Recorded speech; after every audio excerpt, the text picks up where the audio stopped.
Hello, this is Pinkietessa's A to Z of London. It's G for Greater London House. The GLA is located on the Hampstead Road near Mornington Crescent Tube Station. It is one of the best known Art Deco buildings in London. The building began life as a cigarette factory called the Carreras Building.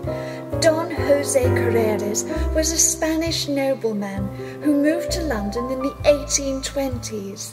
Cigars were big at the time and fast becoming the name of the game.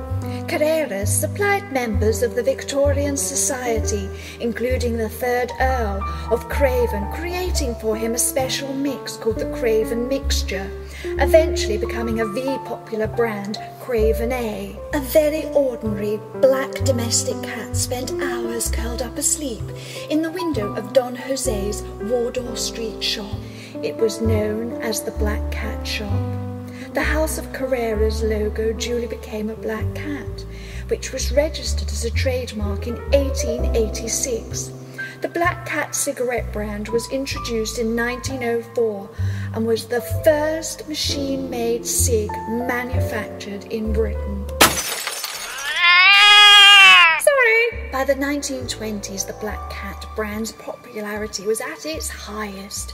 Craven A was introduced in 1921. Carreras had outgrown their factory in the City Road, and a new factory was in need. The construction of the Black Cat factory, as it became known, began in 1926 and opened in November 1928. Built in the 1920s, the building design was influenced by the mania for Art Deco, all things Egyptian because of the Tutankhamun tomb discovery in 1922, the Carreras cat logo, and pre-stressed concrete, a new technology. With all those influences, how could this building not be a gem of its period? It did, however, create a bit of a hoo-ha, as it involved commandeering a large portion of Mornington Crescent's communal gardens, thus ensuring the borough's guidelines for planning regulations were much tightened in the future. The Egyptians' worship of a feline goddess in the ancient city of Bubastis explained the 8-foot kitties guarding the entrance. They were cast in bronze and remained in position until 1959. The building measures 550 feet long. There are a further 10 black cats' heads moulded into the facade. Mr. Porry, the smashing architect, wanted to combine the best of British engineering and contemporary aesthetics. The interior had 55,000 vast metal plates built into the floor, creating 9 acres of super-duper space.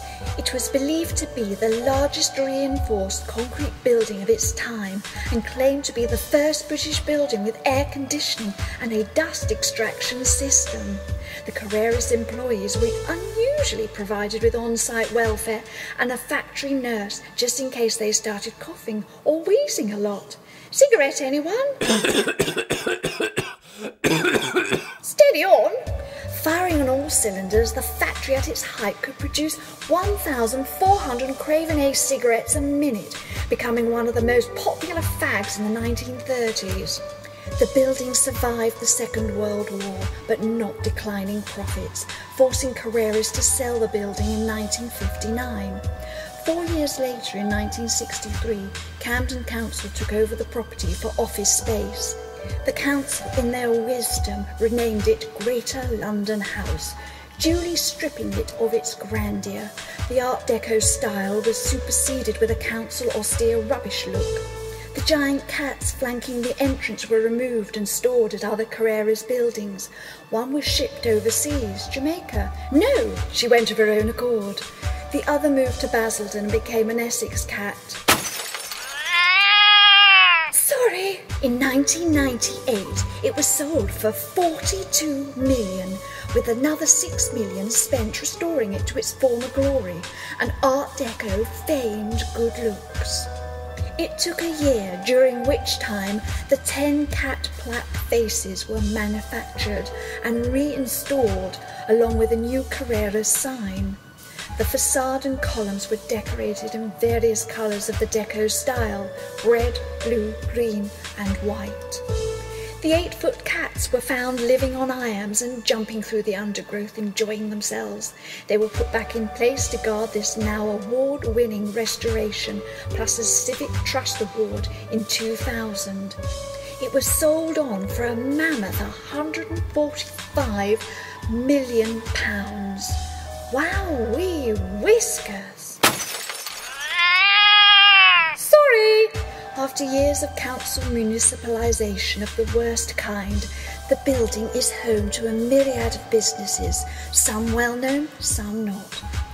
But it is smashing and reassuring to see it come full circle with the winning smile of Art Deco back on its facade. This has been my G for Greater London House, or the Black Cat Emporium. Pussycat, pussycat, I love you. Yes, I do. You and Pussycat knows. So said Tom Jones, rather wisely.